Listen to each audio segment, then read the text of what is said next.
voulez répondre présent à l'invitation que Dieu vous donne en ce séjour, vous êtes présent. Et en cela, votre présence est honorée.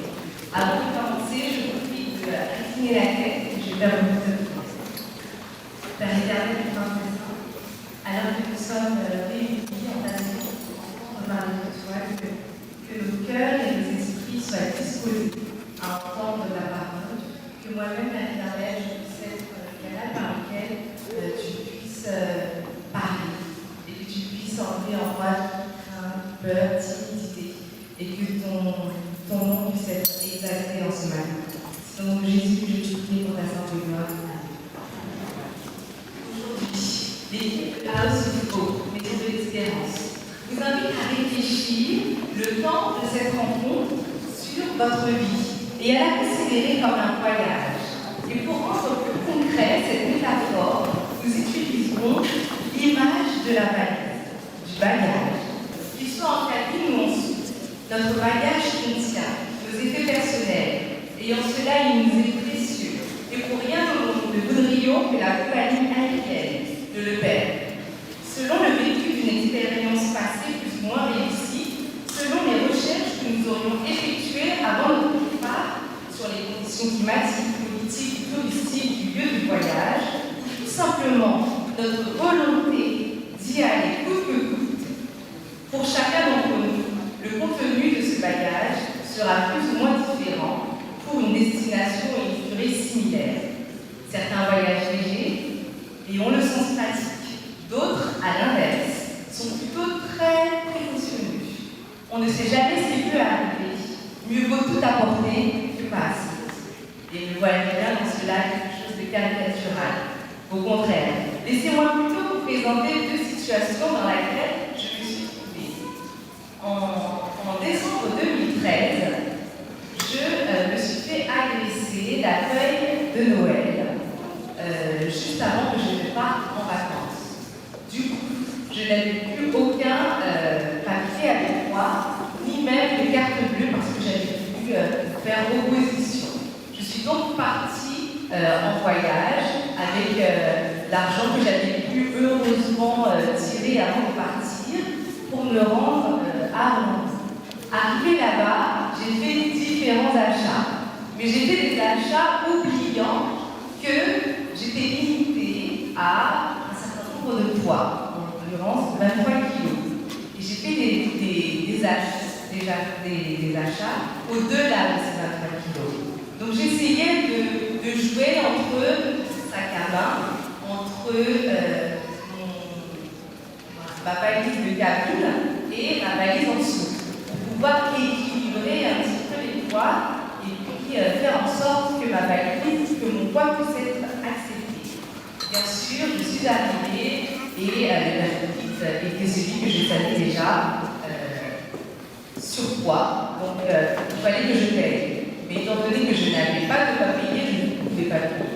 Donc du coup, je suis repartie. Donc l'agent me laisse repartir avec ma cousine qui me déposait. Je me laisse repartir pour que je puisse arranger mes affaires.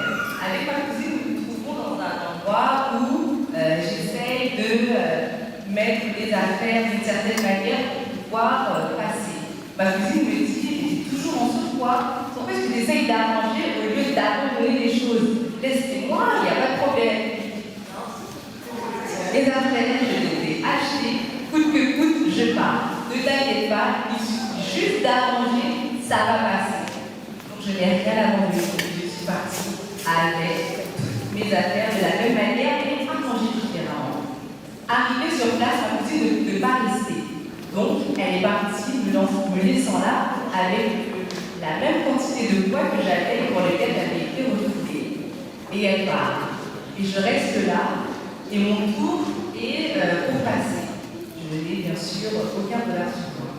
Au moment de passer, suite à l'arrangement que j'avais pu faire dans mes valises, ça passe à 1 kg près. Donc du coup, pour pouvoir équilibrer un peu et me permettre de voyager, j'ai dû mettre plusieurs pulsions noires. J'ai dû prendre d'autres affaires, mettre dans mon sac à main. En tout cas, plusieurs astuces. Mais finalement, je suis passée sans rien abandonner. Autre circonstance, En mai 2012, ma cousine allait se marier. Et ce jour-là, j'étais maîtresse de cérémonie et bien sûr, je voulais avoir votre ligne de teint et vin. Donc du coup, je me suis dit que j'allais aller au soleil pour pouvoir profiter un petit peu. Mais rien de très précis, je n'avais pas encore tout déterminé. J'appelle une copine pour lui demander comment est-ce qu'elle va et elle me dit qu'elle est en train de faire sa valise parce qu'elle part en Espagne, à Malaga. Et je lui dis, tu pars en Espagne et tu ne me dis même pas. Et je lui dis, bah écoute, quand est-ce que tu pars? Elle me dit, bah, je pars demain matin. Je lui dis, ah oui, là c'est très juste. Mais finalement, je lui dis, mais écoute, j'ai besoin de prendre quelques jours au soleil. Donc du coup, je pars demain et je te rejoins. Donc je fais ma valise, je paye mon billet, je fais ma valise et je pars le lendemain après-midi pour Malaga. Il y a eu un problème au niveau des transports. Du coup, je suis arrivée après l'heure d'enregistrement. Donc j'ai essayé de négocier avec l'agent en lui disant je suis vraiment désolée, vous savez, il y a eu des problèmes de transport. Il me dit ok, mais je ne peux rien faire pour vous. Vous avez deux choix. C'est soit vous abandonnez votre valise et vous partez parce que vous pouvez partir, ou soit vous rentrez chez vous. J'ai regardé la valise, j'ai regardé l'entrée. J'ai regardé la valise, j'ai regardé l'entrée. Une valise me séparait de la destination de mes rêves et pour le lieu pour lequel je voulais aller. J'ai regardé la valise, j'ai regardé l'entrée. J'ai pris mon téléphone, j'ai appelé mon oncle et je lui ai dit j'abandonne ma valise. Est-ce que je peux venir la récupérer parce que sinon la vie va partir sans moi. Et là, il m'appelle, il me dit dans quel aéroport tu es et je lui dis dans quel aéroport. Et je laisse ma valise. Pourquoi? Parce que mon objectif était de partir coûte que coûte. Et parce que je savais que mon oncle allait prendre soin de ma valise que j'avais laissée avec tous les effets personnels que j'avais. Du coup, j'ai pu, en quelques secondes, faire le bon choix.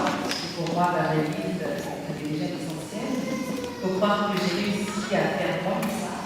Et j'ai laissé ma valise et je suis partie. Faire un choix ou abandonner sur le champ ce qui nous semblait jusqu'à présent indispensable, mais qui nous empêche au moment où nous venons d'atteindre notre objectif, ou tout simplement abandonner. Tout abandonner comme je l'ai fait avec ma valise. Cela peut nous paraître dans un premier temps, par rapport à la première situation, difficile à faire. Pourquoi laisser et comment laisser ce qui nous semble tant important? Et dans le second cas, faire preuve d'audace, d'y aller, parce que nous savons que ce que nous laissons n'est pas mieux que ce que nous allons recevoir.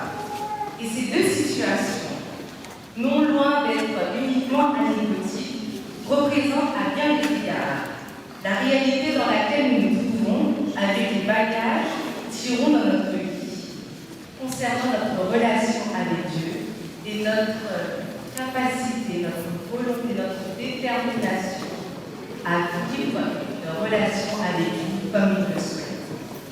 Nous héritons à la naissance d'un bagage familial, plus ou moins lourd, que ce soit maladie, drame, histoire de famille, et à tous les niveaux, traditions, culturelles, rang social, rêves des parents pour nous, qu'ils soient conscients ou non, cet héritage familial a un poids, et sur notre préparation et aptitude à faire face à des circonstances de la vie, plus ou moins heureuses que douloureuses. Et nous tirons ce bagage que nous avons hérité, aussi petit soit-il, mais en tout cas indispensable pour notre vie. Au cours de l'enfance, de l'adolescence et de l'âge adulte, nous remplissons ce bagage de notre propre expérience. Joie, peine, douleur, regret, remords, carrière, famille, rupture amoureuse douloureuse, projets personnels, mais aussi bagage émotionnel des personnes qui nous entourent et qui nous marquent par leur passage d'une manière ou d'une autre. Et dans tout cela, le tri est difficile à faire entre ce que nous pensons avoir besoin et ce dont nous avons vraiment besoin pour avancer. Et nous partons avec cette valise déjà courte du passé vers notre présent et notre futur apporteront à leur tour leur poids dans leur temps. Il nous arrive bien souvent également de prendre conscience du poids des choses que nous traînons derrière nous sans pour autant être en mesure de nous en débarrasser, soit par convenance personnelle, car au fil des années on s'y est attaché, soit par habitude. La chose ne nous dérange pas non plus. Par choix, on décide de porter ce poids ou par esprit de sacrifice. Il faut bien que quelqu'un s'en occupe. Et dans tout cela, le tri est difficile à faire entre ce que nous avons conscience et ce dont nous nous imposons. Et nous partons avec cette valise, encore plus lourde que celle du départ, avec l'héritage familial et notre propre expérience personnelle.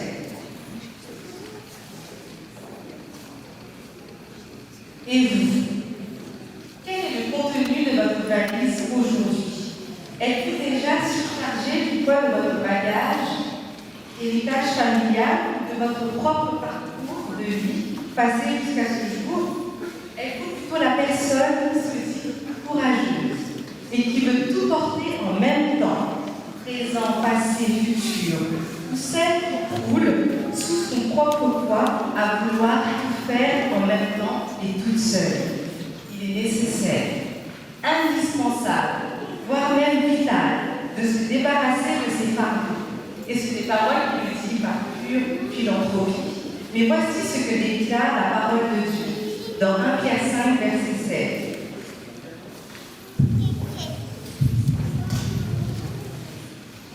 Et déchargez-vous sur lui de tous vos soucis, car lui-même prend soin de vous. Jésus dit encore dans Matthieu 11, verset 28 et 30. Venez à moi, vous tous qui êtes fatigués et chargés, et je vous donnerai du repos.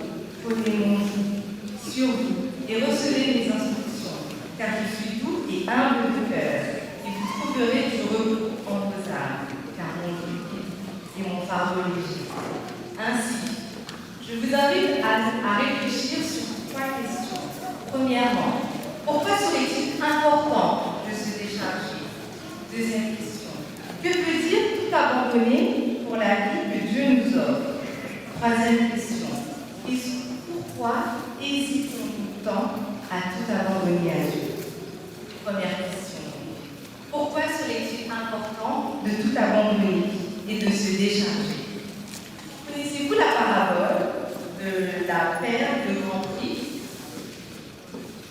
Il s'agit, le royaume des cieux est comparé à une perle de Grand Prix, où quelqu'un ayant trouvé décide de tout vendre, tout ce qu'il possède, pour pouvoir acquérir cette pierre précieuse. Nous pouvons nous interroger sur la signification de cette pierre précieuse. Qu'est-ce qui vaut autant la peine de se débarrasser de tout ce que nous avons pour pouvoir y accéder? Souvent, on parle de Dieu et cela semble très abstrait, quelque chose de difficile à comprendre. Mais la relation personnelle et l'intimité avec Dieu est quelque chose de très concret. Au cours de nos dernières rencontres, nous vous avons relaté la vie de personnes qui ont été complètement bouleversées dans leurs habitudes, dans leur conception de la vie par Jésus, pour les aider à saisir l'essentiel et à vouloir la vie en abondance qu'il promet de donner à tous ceux qui croient en lui. Et pour certains d'entre nous ici présents, cela a été le cas. Et pour d'autres encore, c'est une expérience qui est en train de se vivre. Lorsque nous parvenons progressivement à saisir le privilège de rencontrer Dieu à travers une relation de foi et le sentiment de l'amour de Dieu à notre égard, la compréhension bien limitée que nous pouvons avoir de la valeur que Dieu nous porte, malgré nos fautes, malgré nos erreurs, malgré nos mauvaises actions, et qui sont malgrées en nous, c'est réconfortant de savoir que Dieu nous aime et que son objectif, c'est de nous embellir et de nous rendre plus précieux à ses yeux à travers que nous pouvons avoir avec lui. À ce moment-là, lorsque nous goûtons à cet amour de Dieu, nous sommes prêts à tout abandonner dans le but de le suivre. Parce que nous comprenons alors que le monde n'a rien à offrir de comparable avec l'amour de Dieu, avec sa patience, avec tout ce qu'il y a de bon et qui est sans faille, et qui nous a manifesté à travers Jésus-Christ. Le fait donc d'abandonner ce que nous possédons est avant tout non pas pour prouver à Dieu que nous l'aimons, mais c'est pour répondre à son amour qui nous a manifesté en premier. Mais donc, que veut dire abandonner pour la vie de Dieu? Est-ce que cela signifie que je dois tout vendre pour mes effets personnels, ce qui me tient le plus à cœur? Il me semble que cette compréhension est plutôt symbolique. Dieu ne nous demande pas de tout mettre en vente, tout notre bien et de le suivre, car chacun a une expérience. Des fois, il me demande, des fois, non. Mais l'idée est la suivante. C'est une question de priorité. Quelle place allons-nous donner à Dieu? Une des choses que j'ai découvertes par la prière et par l'étude de la Bible, c'est qu'il y a des choses que je faisais et qui n'étaient pas bonnes pour moi, à différents points de vue pour mon épanouissement physique, au niveau de ma santé mentale, émotionnelle. Et Dieu m'a révélé cela, et ça a été pour moi comme un deuil où j'ai dû abandonner des choses que j'aimais faire et qui n'étaient pas bonnes pour moi. Il faut comprendre en cela que lorsque Dieu nous révèle ce qui n'est pas bon pour nous, il a les meilleurs intérêts à notre égard. Donc, le fait que j'abandonne ces choses que j'aimais, que je ne faisais pas et peuvent être considérées comme perte. Mais au-delà, est-ce réellement une perte? L'expérience nous montre, et plusieurs d'entre nous l'ayant expérimenté, et la Bible également en parle, nous avons tout à gagner à faire ce que Dieu nous demande. C'est quelque chose qui est possible uniquement en relation avec Dieu. Parce que Dieu nous permet d'expérimenter un sentiment de bien-être, de paix, de joie, de soutien dans les épreuves, de résilience face à des obstacles qui nous semblent insurmontables. Et pourtant, nous hésitons. Pourquoi? Pourquoi hésitons-nous à abandonner ce que nous possédons alors que Dieu a tant de bonnes choses pour nous?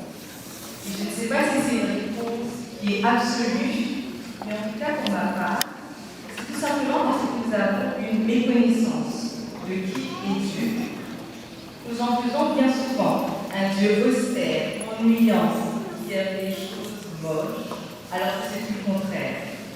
S'il vous arrive encore aujourd'hui de vous émerveiller en regardant la nature et de la trouver belle alors qu'elle a subi de 21 siècles de conséquences du péché, dites-vous que c'est Dieu qui l'a créée et à l'origine elle est parfaite. S'il vous arrive d'être fasciné par des prouesses technologiques, dites-vous que c'est Dieu qui donne l'intelligence aux hommes pour qu'ils puissent le faire. Et si vous êtes amateur de vitesse, bolide, aviation, il y a de quoi être admiratif en sachant que Dieu est lumière et nous sommes tous bien qu'amateurs, que rien ne peut aller plus vite que la lumière dans le vide, soit 299 792 km par seconde. Dieu aime le beau, Dieu est high level, Dieu est inégalable et c'est lui-même qui veut notre bien, qui veut notre bonheur et qui me donne les directives à suivre pour éviter de la vie éternelle. Il n'y a donc aucun but à avoir. Dieu est notre bon Père qui donne de bonnes choses à ses enfants. Et ce qui semble aujourd'hui difficile à faire en termes de choix, lorsque nous décidons de lui obéir, ces derniers nous apportent des bienfaits incalculables. Dieu nous connaît personnellement et il connaît notre parcours. Il est facile de connaître le nom de quelqu'un, mais il est plus difficile encore de connaître le fond de son cœur. Mais moi seul le connais, nous dit l'Éternel. L'Éternel ne considère pas ce que l'homme considère. L'homme regarde à ce qui frappe les yeux, Mais l'Éternel regarde le cœur. 1 Samuel 16, verset 7. Dieu connaît notre volonté et notre impuissance à réussir par nous-mêmes. Non pas que nous ne soyons pas courageux ou forts, mais tout simplement parce que sans lui, nous ne pouvons rien faire. Ne perds pas de vue, Dieu, ce que je te donne à cause de tes faiblesses, de tes soucis de vie, car ton cœur est toujours là où se trouvent tes richesses. Matthieu 6, verset 21 nous dit, car là où est ton trésor, là aussi est ton cœur. Où sont vos priorités? Où sont nos trésors? Ne disons pas en nous-mêmes, je ne peux pas, ce n'est pas raisonnable, ce n'est pas possible. 2 Corinthiens 12, verset 9 nous dit, il m'a dit, ma grâce te suffit, car la puissance s'accomplit dans la faiblesse. Je me glorifierai donc bien plus volontiers de mes faiblesses, afin que la puissance de Christ repose sur moi. Et si nous arrêtions de lutter par nous-mêmes et que nous fassions ce que Dieu attend de nous, le miracle de pouvoir si seulement on y croit, car tout est possible à celui qui croit, car rien n'est impossible à Dieu. Marc 9, verset 23 nous dit, Dieu dit, si tu veux, tout est possible à celui qui croit. Et Marc 10, verset 27 enchaîne en disant, Dieu les regarda et dit, cela est impossible à l'homme, mais non à Dieu, car tout est possible à Dieu. À l'exemple de la vidéo que nous allons voir, et si nous décidions à notre tour aujourd'hui de tout déposer à Jésus.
libérer de ce poids que vous faites.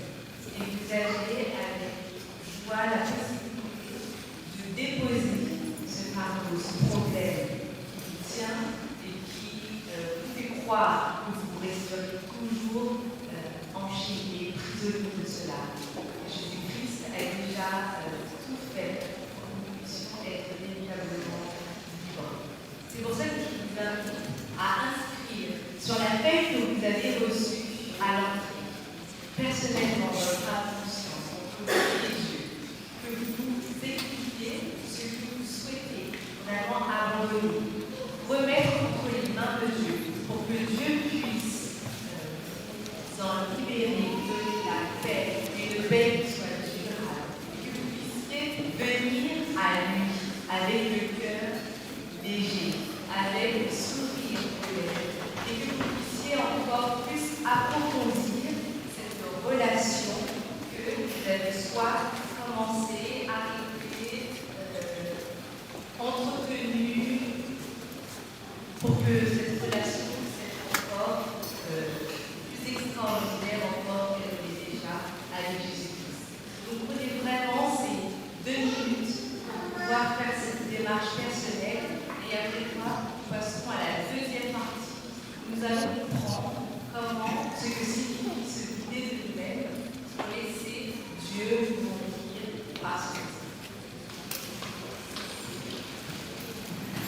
Ceux qui ont pris la peine de faire la démarche personnelle, précisément sur la feuille que vous avez reçue, sur votre vie. Ce qui vous dérange, ce que vous avez reçu, est-ce que vous avez aussi choisi vous-même l'œuvre de votre vie? Pour vous qui avez fait cette démarche présentement, je me propose rapidement de vous suggérer une chose. Parce que ça constitue à la fois pour nous un fardeau sur notre esprit et un fardeau aussi physiquement. Vous savez ce que vous êtes en train de traiter. Vous savez aussi ce que vous aimeriez laisser derrière afin de pouvoir avancer en avant. La petite feuille que vous avez reçue est faite, a été dessinée brièvement comme une étiquette qu'on met à nos bagages ordinairement. Ça vaut la peine que chacun d'entre nous, que nous puissions avoir une étiquette sur notre destination, que nous puissions savoir où est-ce que nous allons et quel ménage que nous avons besoin de faire. Mais vous allez admettre avec moi que souvent, l'opération est très difficile à faire. Difficile parce que souvent, avec les bagages que nous avons, nous traînons bien et bien les choses. Et notre vie est remplie. Remplie de divers éléments. Et souvent, nous nous arrangeons pour tenter d'en enlever. Nous en enlevons. Et il y en a d'autres qui s'ajoutent. Et sur une base globale et générale, notre vie se trouve de cette façon-là, bien meublée et très difficile à manœuvrer. Comment nous arranger pour pouvoir le faire? Ce qui est important, c'est qu'on puisse arriver à être sûr qu'il y a certaines choses que nous ne pouvons pas faire par nous. Le plus que nous avons de choses qui meublent notre vie, le plus c'est difficile de pouvoir nous en départir. Et je vous suggère simplement et brièvement que la meilleure façon pour le faire, c'est de nous arranger pour le remplir avec autre chose qui peut vraiment arriver à faire une différence dans notre vie. Nous-mêmes, quand nous essayons de faire des efforts, nous retombons régulièrement et notre vie est encore remplie de bienfaits. Si nous nous disons ce matin qu'il nous faut autre chose pour pouvoir nous débarrasser, nous ferons l'opération de dire que le plus que nous ajoutons de l'eau, naturellement, il y a des éléments qui vont tomber tout seuls. Parce que nous avons fait l'opération de remplacer ce qui meuble notre vie par autre chose. Le plus que nous avons autre chose qui vient d'en haut, le plus que nous serons totalement sûrs que nous pouvons nous débarrasser sans effort personnel de ce qui donne de notre vie. Ce matin, avec tout ce que vous avez entendu, la réflexion que vous avez faite ce matin, je vous invite à penser et à réfléchir et à vous dire que nous avons besoin d'autre chose pour nous aider à nous débarrasser du fardeau qui traîne dans notre vie. Nous avons besoin de voyager léger, de telle sorte à ce que nous puissions avoir une étiquette à notre destination pour savoir où est-ce que nous allons. Et la Bible a été très utile à ce niveau-là pour nous dire que nous devons nous arranger, comme il est dit dans Éphésiens 7, verset 18, nous devons nous arranger pour nous remplir du Saint-Esprit. Et c'est cet esprit-là qui, à l'instar de l'eau que j'ai ajouté ici, qui naturellement a fait tomber certains éléments, le Saint-Esprit ira naturellement pour pouvoir nous débarrasser de certaines choses qui nous dérangent, de certains fardeaux, et de certains choix aussi que nous avons fait sur nos bases personnelles. Mon invitation à chacun d'entre vous ce matin, c'est de nous dire que ça vaut la peine de faire l'exercice et de mettre Jésus au centre de notre vie. De mettre Jésus au centre de notre vie parce que lui puisse occuper toute la place. Et le plus qu'il occupe la place, le plus que les fardeaux que nous prenons, eux, il faut donner la place à Dieu. Chantons ensemble Jésus, le centre de notre vie. Et faisons la prière personnelle, de telle sorte à ce que chacun d'entre nous puisse être libéré à cet instant de tout ce qui pèse littéralement sur notre vie.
Et que désormais, nous puissions voyager plus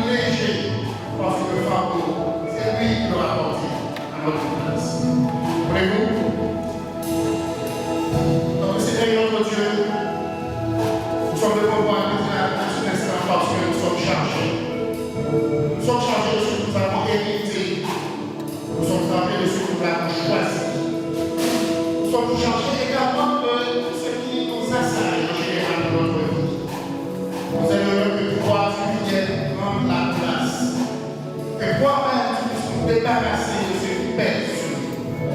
Que ton esprit et ta grâce, que en cet instant, que tu puisses intervenir dans la vie de chacun d'entre nous. Nous permettons à ce qu'à chaque jour et à chaque instant, nous puissions tous dire, Jésus, c'est toi le centre de notre vie. Nous ne voulons que ce soit que toi. Et qu'à chaque jour et à chaque instant, nous puissions suivre à part les traces que tu nous as citées, le chemin que tu nous as tracé, afin que ainsi nous soyons le plus léger possible dans ce voyage de la destination que tu nous as fixée. Et que ceci soit pour ta gloire, ton honneur et surtout le bien-être de chacun d'entre nous. Au nom de Jésus.